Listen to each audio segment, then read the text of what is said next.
नमस्कार दर्शकों, मैं हूं आपके साथ इशिका यादव। आप देख रहे हैं अभय न्यूज का 28 अगस्त रविवार का बुलेटिन। तो चलिए देखते हैं शहर की कुछ खास खबरें। इस बुलेटिन के प्रायोजक है आरके डेवलपर्स। शानदार घर खरीदें अब अपने बजट में।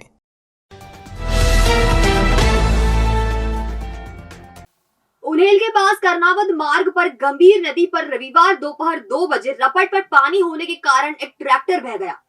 हादसे में 2 लोग नदी में बह गए हैं। एक को लोगों ने सुरक्षित निकाल लिया है, लेकिन ड्राइवर अभी भी लापता है।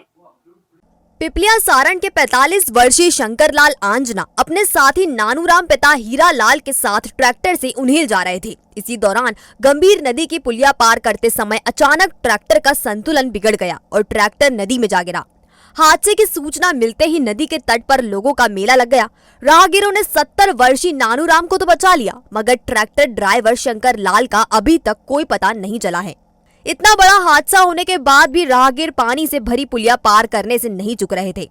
प्रशासनिक अधिकारी के साथ पुलिस घटनास्थल पर मौजूद रही। शंकर लाल को तलाशने के लिए रेस्क्यू ऑपरेशन देर शाम तक चालू नहीं हो सका था। अभी घटना हुई है, कितनी देर पहले हुई, अभी तक क्या हुआ?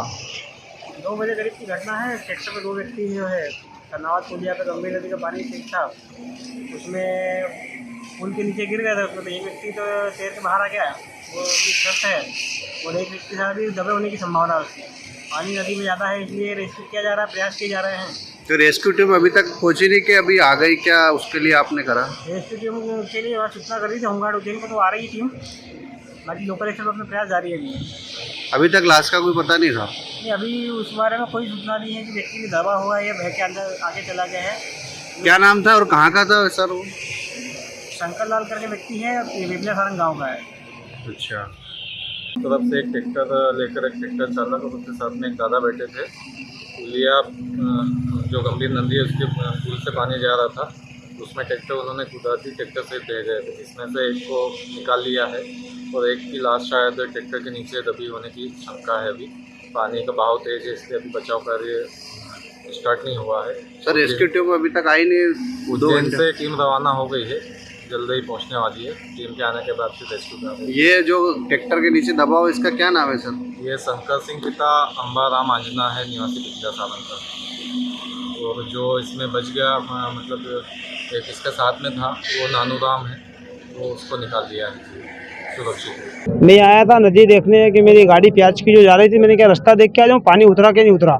जब पानी बहुत ज़्यादा था तभी शंकर पिपलिया सारण आंजना पटेल वो आए और ट्रैक्टर से नीचे उतरे। उन्होंने एक घूंट पानी पिया, इसके बाद में ट्रैक्टर लेके गए। तो ट्रैक्टर थोड़ा रेस में था, वो रेस पे गया, ट्रैक्टर ने जिसके एक साइड में गया और अगला टायर जैसे ही गिरा, फिर उन्होंने थोड़ा हल्का सा वो रेस दबा दिया। रेस दबाने में ट्रैक्टर अंदर चला गया, तो जैसे ही गिरे नहीं उसके उनके ऊपर ही ट्रैक्टर गिरा हो।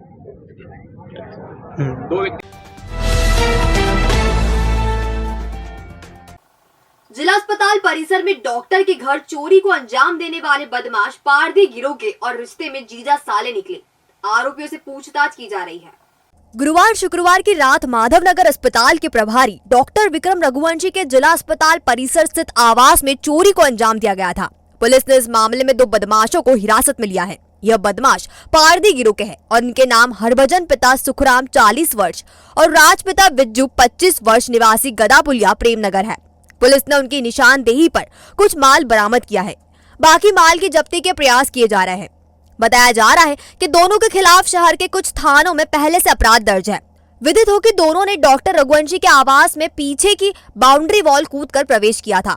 रात 3 बजे घर में घुसे चोरों की आवाज सुनकर डॉक्टर के भाई केसर सिंह नींद से जागे तो दोनों ने उन पर हमले का प्रयास किया।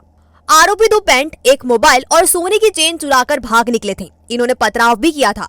वारदात के बाद लोकेशन के आधार पर पुलिस ने मोबाइल लाल मस्जिद चौराहे से बरामद कर लिया था। फुटेज खंगालने के बाद सुराग मिलते ही दोनों को हिरासत में लिया गया है। इनसे चोरी की गई चेन बरामद कर ली गई है।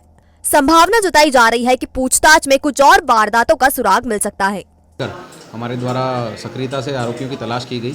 जो घटना के 48 घंटे के अंदर हमारे द्वारा 2 आरोपियों को, जो पारधी गैंग के सदस्य हैं, उनको गिरफ्तार कर चोरी गया मशरू का सोने की चेन सहित बरामद किया गया है। हाँ, दोनों आपस में जीजा साले हैं और जिसमें एक आरोपी के विरुद्ध 5 अपराध पंजीबद्ध हैं और एक अन्य आरोपी के विरुद्ध 2 अपराध पंजीबद्ध हैं। अन्य थानों से भी हम इनके आपराधिक रिकॉर्ड की जानकारी प्राप्त कर रहे हैं। कुछ सूत्र हमें सीसीटीवी कैमरों के माध्यम से प्राप्त हुए थे, बाकी फिर जो मुखबिरों से हमें जो जानकारी प्राप्त हुई थी उसके आधार पर हमने हमारा पूरा मुखबिर तंत्र सक्रिय किया था, जिसके आधार पर इसमें मामले में सफलता मिली है। कमरे मार्ग पर स्थित ताहिरी ग्लास के संचालक यूसुफ जमाली कांचवाला को एक वेल्डर और उसके साथियों ने बुरी तरह धुन दिया। कांचवाला ने इसकी शिकायत जिवाजीगंज थाने में की है। यूसुफ जमाली अपनी दुकान पर थे। रात करीब 9:30 बजे उनकी दुकान के मीटर से बिजली केबल जोड़कर एक व्यक्ति वेल्डिंग कर रहा था। यह स्थिति देख यूसुफ के दादा सैफुद्दीन ने उसे पूछा कि आखिर उसने किसके कहने पर तार जोड़ी, तो वेल्डर गाली देने लगा। जब यूसुफ ने वेल्डर को समझाने की कोशिश की तो उसने उन्हें भी गालियां दी और मुक्के और थप्पड़ जड़ दिए।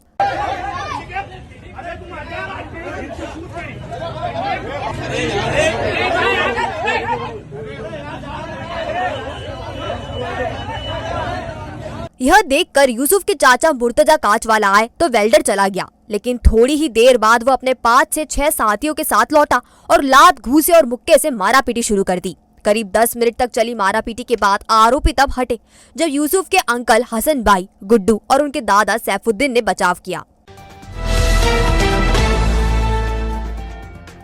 चिमनगंज थाने के बापू नगर में रहवासी इलाके में नमकीन कारखाना संचालित किया जा रहा है। कारखाने से निकलने वाली गंध से रहवासी परेशान है और उन्होंने अपना आक्रोश जताया है।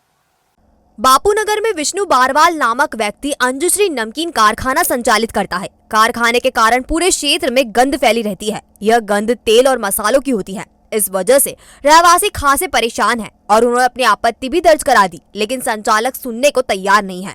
ऐसे में लोग परेशान हो रहे हैं। इस संबंध में रहवासी सुनीता पवार ने बताया, सेव बनाते हैं, ये कोई उद्योग क्षेत्र नहीं है। ये उद्योग क्षेत्र में माल बनता है, यहाँ पे माल नहीं बनता है और बदबू उधर तक जाने लग गई है। हम परेशान हो गए। इनके बाद बोल दो 3-3, 4-4 चक्कर हमने बोल दिया, ये नहीं सुनते कि यहाँ पे नहीं बनती। हमारे बच्चों को क्या हम जेल दे दे, हमारे बच्चों को ऐसा कर दे, ये अतर कतर बोलते हैं, गाली बकते हैं, सबको डराते हैं। ये इनकी गली वालों को सबको दबा रखा, इनने सबको दबा रखा गली वाले को। और 2 जने को बोलने का मौका दिया था तो उन व्यक्ति को भी ऐसा सिखा दिया तो वो व्यक्ति ताला लगा के भाग गया। आप आओ, मैं आपको वो भी बताती हूँ उनका घर के ताला। बुल्गारिया में हुई अंतर्राष्ट्रीय जूनियर वर्ल्ड महिला कुश्ती प्रतियोगिता में कांस्य पदक जीतने वाली प्रियांशी प्रजापत का रविवार को जिला कुश्ती संघ ने सम्मान किया। प्रियांशी मध्य प्रदेश की पहली महिला पहलवान है जिन्होंने अंतर्राष्ट्रीय स्पर्धा में पदक हासिल करके महिला वर्ल्ड चैंपियन का खिताब हासिल किया है। यहाँ हम आपको बता दें कि नेशनल कंपटीशन में प्रियांशी 6 स्वर्ण, 3 सिल्वर और 9 कांस्य पदक हासिल कर चुकी है। उज्जैन जिला कुश्ती संघ के अध्यक्ष उमेश ठाकुर की मौजूदगी में रविवार को हुए प्रियांशी के सम्मान समारोह के अतिथि कैबिनेट मंत्री और राज्य कुश्ती संघ के अध्यक्ष मोहन यादव थे। पूर्व ओलंपियन पप्पू यादव कार्यक्रम के अतिथि थे। मोहन यादव ने इस मौके पर कहा, हमारी कुश्ती की उज्जैन की बच्ची ने बुल्गारिया में जाकर के ब्रॉन्ज मेडल जो जीता है, मेरी अपनी ओर से बधाई है। और कुश्ती में लगातार मध्य प्रदेश 20 से 25 पदक ला रहा हर साल। तो जिस प्रकार से सभी वेट में बच्चियों में बच्चों में जिस ढंग का माहौल बना है, मेरी अपनी ओर से बधाई। और ख़ास करके माननीय यशस्वी प्रधानमंत्री ने जो नई शिक्षा नीति लागू करी 2020, उसको मध्य प्रदेश में लागू करते हुए खेल को भी जो अपने अनिवार्य शिक्षा का विषय जो बनाया। आमतौर पर यह खाली गतिविधि के नाम पे जाना जाता था। यही कारण है कि अब हम अपने सारे बच्चों को खेलते खेलते भी उनकी डिग्रियां भी देंगे, उनको मदद भी करेंगे और आगे बढ़ने के मौके भी देंगे। अभी अनुभव तो अच्छा रहा वहाँ पर, बट अभी बहुत पीछे हूँ, तभी ब्रॉन्ज मेडल मिला है। बाकी मैं भी और अभी चाहती हूँ कि मैं और प्रैक्टिस करूँ और मेहनत करूँ और नेक्स्ट टाइम गोल्ड लेके आऊँ। और वहाँ पर मेरी फर्स्ट फाइट कज़ाकिस्तान, फिर यूक्रेन और जापान से मेरी फ़ाइट लॉस हो गई थी। उसके बाद मेरी ब्रॉन्ज की फ़ाइट मंगोलिया से हुई थी, फिर मैंने मंगोलिया से जीतकर ब्रॉन्ज मेडल जीता। जो कुश्ती आप प्रतियोगिता में गई, किसका आप प्रेरणा मानती हैं इसको, और क्या किस का सहयोग आपके साथ में रहा? सहयोग सबका रहा, पूरे उज्जैन कुश्ती फेडरेशन का सबसे ज़्यादा। उज्जैन और मेरे फादर और हमारी एकेडमी MP एकेडमी, सबका बहुत ज़्यादा सपोर्ट रहा, तभी मैं इतना आगे खेल पाई। कार्यक्रम में प्रियांशी का सम्मान सिर पर साफा बांध कर किया गया। कैबिनेट मंत्री मोहन यादव ने प्रियांशी के सिर पर अपने हाथों से साफा बांधा। प्रियांशी को सम्मान पत्र भी दिया गया। भविष्य की चिंता छोड़ो, पंडित गोविंद गुरु से नाता जोड़ो। ना कोई पैसा ना कोई फीस, बस लीजिए गुरु जी का आशीष। आज ही जाने अपनी हर समस्या का समाधान। संपर्क करें 9827030415 या 9302230415। हमारा पता 8 अलगदाम कॉलोनी, सावे रोड, उज्जैन।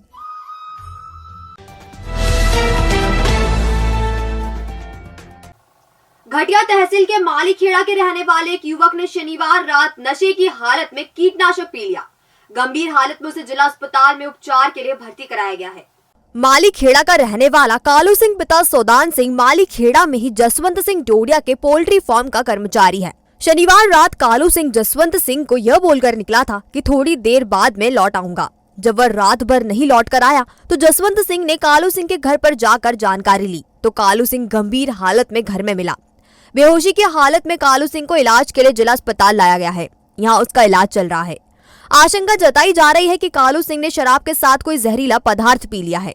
उसके होश में आने के बाद ही वास्तविक स्थिति का पता चल सकेगा। तो रात भर नहीं आए।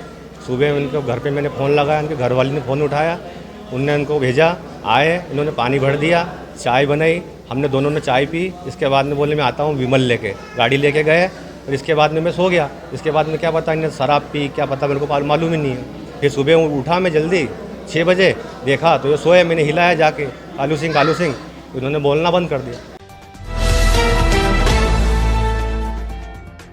दलित छात्रों को शासन स्तर से आवास भत्ता एवं छात्रवृत्ति का भुगतान नहीं किया जा रहा है। 2 साल से विद्यार्थी इसके चलते परेशान हो रहे हैं। इसके चलते टावर चौराहे पर सीएम का पुतला फूंक कर विरोध जताया गया। डॉक्टर आम्बेडकर विद्यार्थी संगठन के बैनर तले विद्यार्थी विरोध करने पहुंचे थे। संगठन के राम सोलंकी ने बताया कि हम लोग टावर चौराहे पर अनिश्चितकालीन धरना प्रदर्शन करेंगे।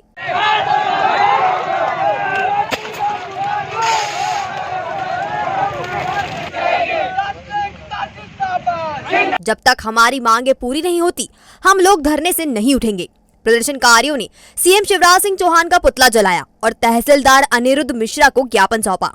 लोग यहाँ पर सभी कॉलेज के छात्र हैं। यहाँ पर ST/SC OBC जन जिनको भी छात्रवृत्ति मिलता है, जैसे संबल योजना हो, मेधावी योजना हो, पोस्ट मैट्रिक हो, गांव की बेटी हो, प्रतिभा किरण हो, तो ये 2021-22 की छात्रवृत्ति अभी तक डाली नहीं गई और नहीं आवास भत्ता अभी तक डाला गया। तो इसके विरोध में हम यहाँ पर इकट्ठे हुए हैं और माननीय मुख्यमंत्री महोदय शिवराज सिंह चौहान जी का पुतला दहन यहाँ पर हम लोग कर रहे हैं। अभी तो 200 से समथिंग यहाँ पर इकट्ठे हुए और भी छात्र आ रहे हैं। करीबन 400-500 छात्र यहाँ पर इकट्ठे होकर उग्र आंदोलन करेंगे और जब तक हम यहाँ से नहीं उठेंगे, धरना प्रदर्शन करेंगे, जब तक नहीं उठेंगे, जब तक हमारे यहाँ पर, क्योंकि ज्ञापन हमने विगत में पहले भी हमने ज्ञापन दे दिया था, निवेदन भी कर लिया था। अब हम जब तक नहीं उठेंगे धरना प्रदर्शन से, जब तक हमारी मांगे यहाँ पर नहीं सुनी जाती। देखिए, ये डॉक्टर अम्बेडकर विद्यार्थी संगठन TAVS है। इन्होंने माननीय मुख्यमंत्री जी को संबोधित ज्ञापन कलेक्टर साहब के माध्यम से दिया है। इसमें बच्चों की विभिन्न समस्या बताई है, छात्रवृत्ति के बारे में, भोजन भत्ते के बारे में, अभी तक किसी भी योजना में छात्रवृत्ति नहीं मिलने के बारे में, ऐसे बिंदुवार उन्होंने लिखा है। 500 रुपये का स्टाम्प, 50 रुपये के स्टाम्प पर शपथ पत्र वगैरह की बातें इन्होंने बताई है और समस्याओं के निराकरण के लिए प्रार्थना की है। इनको मैंने आश्वासन दिया है कि इनका ज्ञापन कल ही हम लोग वरिष्ठ अधिकारियों के माध्यम से मुख्यमंत्री जी को भिजवा देंगे। उज्जैन रेलवे स्टेशन की क्रू लॉबी खत्म करने के रेल प्रबंधन के इरादे से नाराज कर्मचारियों ने रविवार को जमकर प्रदर्शन किया।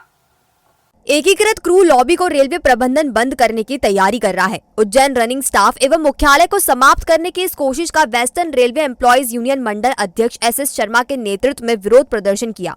कर्मचारियों ने बताया कि रतलाम मंडल रेल अधिकारी उज्जैन रनिंग स्टाफ का कार्य दूसरे मुख्यालय, डिवीजन और अन्य जोन को स्थानांतरित कर रहा है। उज्जैन मुख्यालय की वर्किंग बीट को कम कर मुख्यालय समाप्त करने की साजिश रची जा रही है। रनिंग कर्मचारियों को उनके आधिकारिक भत्ते नहीं दिए जा रहे हैं। इस तरह उन्हें आर्थिक हानि पहुंचा रहे हैं। इन सब स्थितियों को लेकर कर्मचारियों ने जमकर विरोध किया।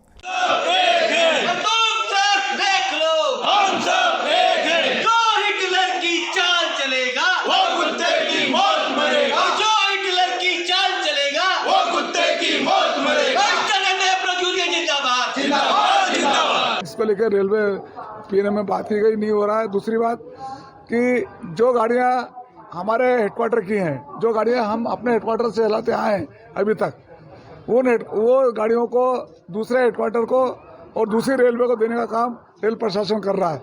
जिसका वेस्टर्न रेलवे एम्प्लॉयज यूनियन सख्त विरोध करती है। कितने कर्मचारी आप लोग इस समस्या में परेशान हैं? हम लोग समस्या से कम 2000 रेल कर्मचारी परेशान। तो आपने देखा हमारा बुलेटिन, ये आपको कैसा लगा इसका फीडबैक हमें हमारे कमेंट सेक्शन में जरूर दीजिएगा। कल फिर मुलाकात होगी नए बुलेटिन के साथ। नमस्कार।